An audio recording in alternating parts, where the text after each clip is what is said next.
This would be our third and final ice fishing trip of the season in Lake Nipissing, and I'll give you an assessment of all three times.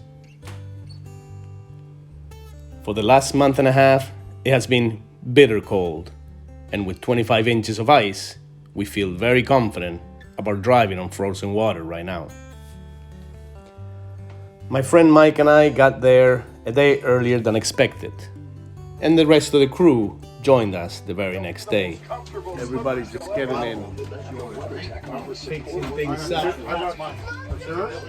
The last trip of the season. And right after we were all settled in, Brandon, Brian, and I decided to do a little frozen lake snowboarding before the weather turned bad. Unfortunately for Brian, he twisted his foot right there and was out of commission for the rest of the weekend. But according to him, it was well worth it.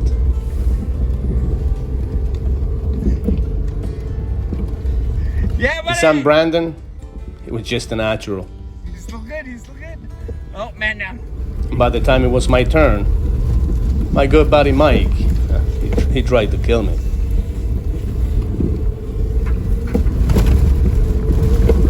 The six of us would spend the next 3 days in an incredibly hostile environment in a fairly confined space.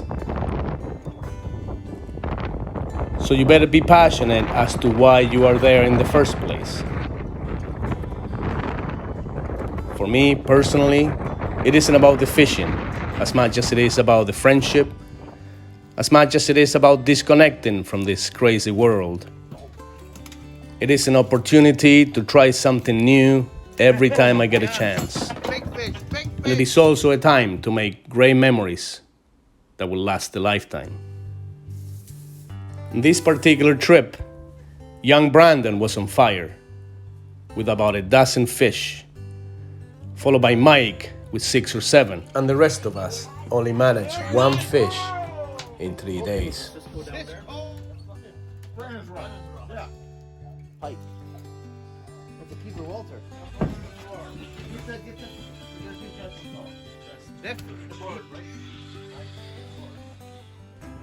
perch. It's a nice perch. It's like a perch. My assessment is simple.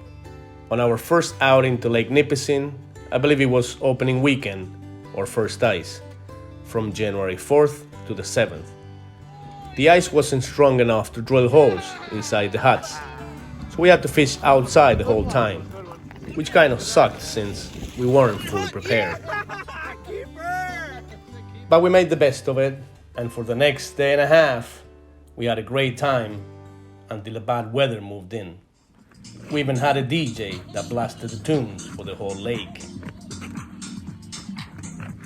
We caught some perch, 1 pike, and about a dozen walleye, but only 3 keepers due to slot size regulation.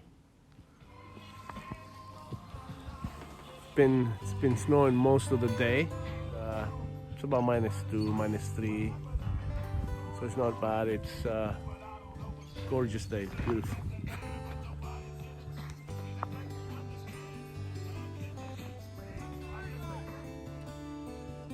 Our second outing was a week later, from January 13th to the 16th. The huts were in the same area as the previous week, only this time it was much colder, with temperatures exceeding 40 below.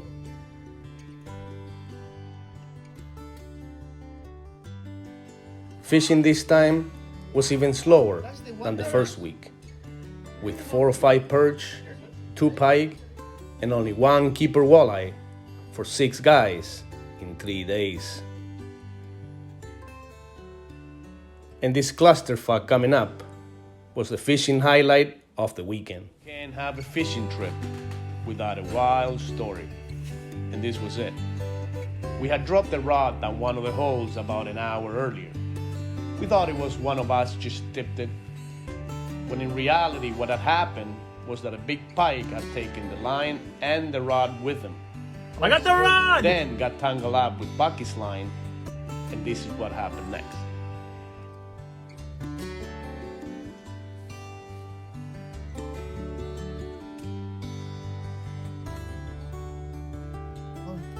Big bites, big bites, big bites. Don't lose it. Don't lose it. Don't lose it. Watch it. Take your time, take your time, take your time. I don't. Maybe that was on your rod, right? Oh. It was. But I caught it. Cause I don't know what happened there. Simply amazing. Yeah. What did we take from this 2022 season? And the common denominator is that ice fishing Lake Nipissing is really slow. Leave me a comment and let me know how you did. The guys I go with are professionals. They have the underwater cameras, the transducers, and the latest technologies to maximize their chances. And when you have 6 guys fishing non-stop from early morning to well into the night, and some of us don't catch one fish in 3 days, it isn't just bad luck. I'll call it like it is and tell you that Lake Nipissing is really slow. But I will also call it like it is and tell you that same Lake Nipissing will give you that once-in-a-lifetime fish if you're patient. We were lucky a few years ago to witness our buddy Paul Bryson when he got hooked up to his once-in-a-lifetime fish for almost 4 hours. Take a look. Big man's got a nice hook up here. Been fighting this fish for over 5 minutes already, and he's not fucking ready to come up.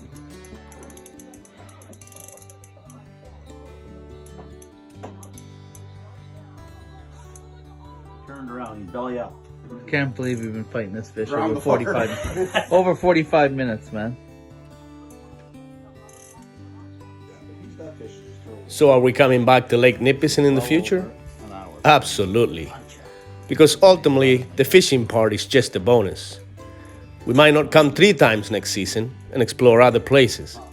But what's important is to keep traditions alive and cherish the friendships we make along the way.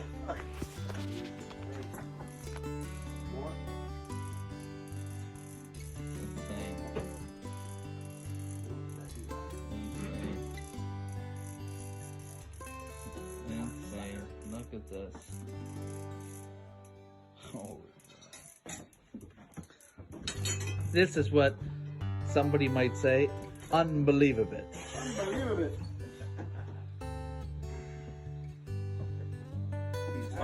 Action shot. Sponsor. No, unfortunately, we never got to see that big fish, which most likely was a monster sturgeon. A prehistoric looking fish that could live to well over 100 years. And after fighting it for 3 hours and 50 minutes, somehow it just spit the hook. But it gave us the once-in-a-lifetime experience. It gave Paul his once-in-a-lifetime fish. I just gained there. God. Paul, you taught us all a lesson that day on how to handle a fish that big for that long with such a light tackle. Running away. Nipissing, we still love you. Video. See you next Over an year. hour. I could go for that. Quick recap. Our 3rd trip to Nipissing, not very fruitful. Not very good. You know, I don't know what it was. First trip was a little slow. Second trip was a little slow. What happened in our 3rd trip? Was really slow.